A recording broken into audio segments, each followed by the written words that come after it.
Ladies and gentlemen, first of all, I would like to beg your apology for coming late for this conference. That was beyond my capacity. That was no fault of mine.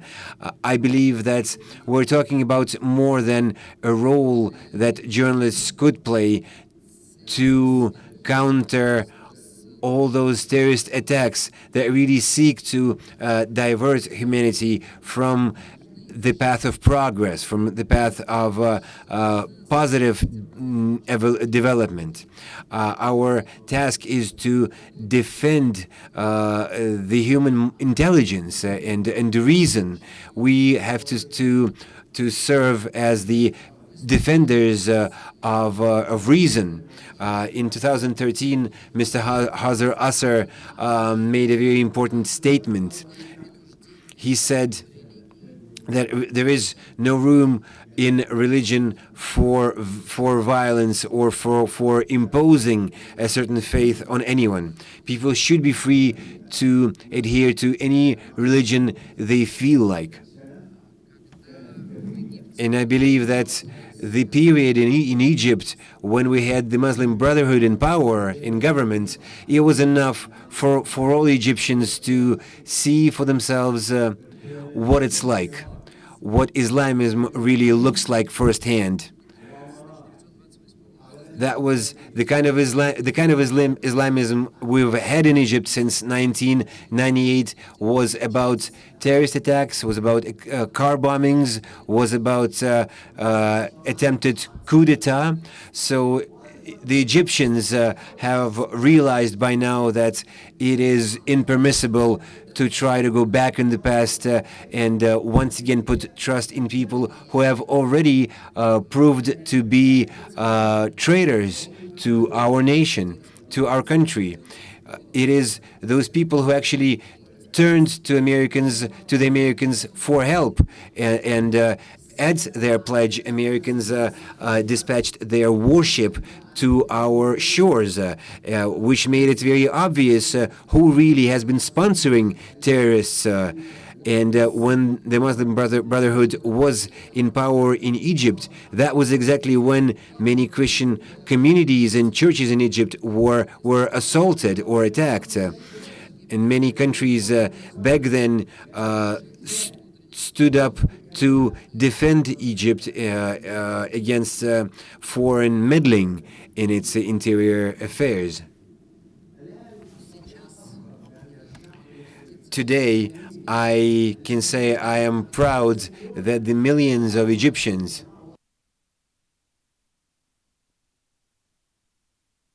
that the people of Egypt, over 40 million people, have spoken out publicly against the Muslim Brotherhood and brought down their short-lived reign. The 40 million Muslims, men and women, the elderly and the young, stood out and spoke out together to support the Egyptian military, who had to intervene to cut short the reign of the Muslim Brotherhood and protect the Egyptian laws and the Egyptian government. So we can say that this takfir movement or idea in Egypt has lost out, has failed. So today we know them for what they really are worth. We know those people who, actually trade and abuse religion in their own interest, in their self-serving interest, people who inspire violence and the slave trade under a flag of religion. We can say that those who try to make our peoples, our ethnic groups, to forget about their core interests and get preoccupied with secondary issues, such as what should a woman wear, how should she behave in public, things like that. Whether we should allow girls to get married before they come of age. This kind of issues are really used to divert people's attention from the really important issues that average Muslims have to live through and deal with day to day. today in Egypt, we know firsthand what Islamists are really about. We know their true face. We know what the West is really up to when it seeks to interfere in our domestic affairs. We've lived through that when the U.S. Embassy in Cairo worked as a headquarters for the Muslim Brotherhood.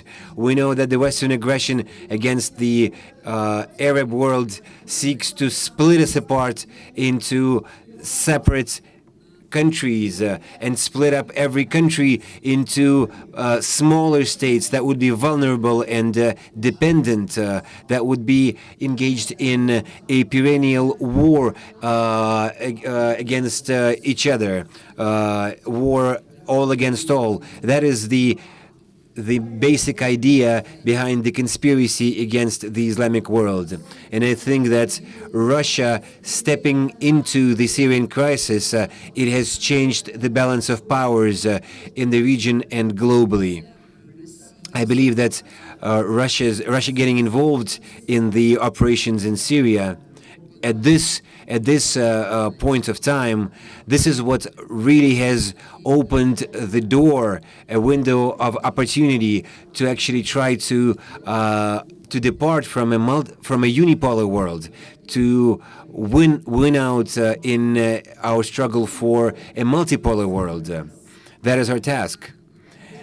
In each of our respective countries, we must stand up against this Western conspiracy, this Western-led conspiracy, and against the religious extremists who try to change our nations, to change every aspect of our lives, from education, when they try to peddle onto students, onto university and high school students, other handbooks, other types of handbooks which are strongly Islamist, which actually distort the very essence of the Muslim faith. They seek to distort and inoculate the worldview of the young from early on. We believe that the problem of Syria is not the problem of the personality of Bashar al-Assad, as some argue. I believe that the West really aims to split up Syria into a number of separate nations divided based on ethnicity or denomination or religious community, a separate state for the Kurds, a separate state for the Shia, a separate state for Alawites. Joe Biden once formally proposed to the Congress that Iraq should be split up into a number of separate states, and that is exactly the same recipe he's peddling for Syria today. Our task in this situation is to seal off the sources of funding and armament and arms supplies to terrorists. That is our number one. That should be our priority. We need to focus on the issues that really are relevant for our respective countries and our population. Issues of the economy, issues of domestic policies, the task of isolating those who seek to exploit religion for their self-serving interest. Egypt stands at the core of counterterrorism efforts. Egypt has been a major target for terrorists because historically it's been one of the powerhouses, one of the centers of the Muslim world. But I must tell you that we in Egypt, we have learned a lesson, and a reign of terror will never again be resumed in our country.